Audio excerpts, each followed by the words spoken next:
Hell Week.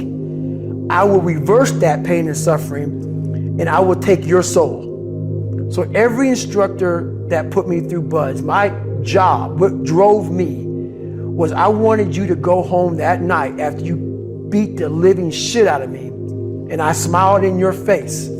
I wanted you to feel worse than I did, and you were going home to a nice warm bed with your wife or your kids and a nice meal, and I was still out there in the grip, suffering for another 100 hours. I wanted you to think about me, knowing that I'm comfortable being very unfucking comfortable. The thing about transformation is you have to do it. You've got to put in the work when nobody cares. You know, nobody cared if I practiced. Nobody cared if I worked out.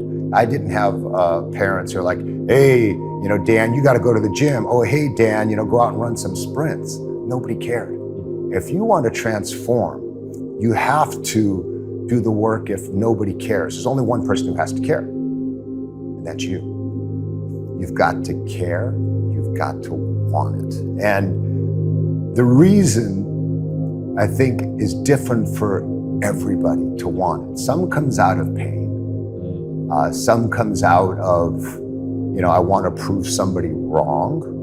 And then I think some people just have that switch inside. Let them all talk shit, let them all make their noise, because at the end of the day, you are the only one who has the guts. We have the guts to go to work and show up every single fucking day, day in and day out, putting in the work. You fight through the noise, you fight through the fatigue, you fight through it all, you stay extremely intensely focused on the goal. And once you fight through that fatigue, you fight through the noise, on the other side of that is your goals. On the other side of that is the accomplishment. On the other side of that is your greatness.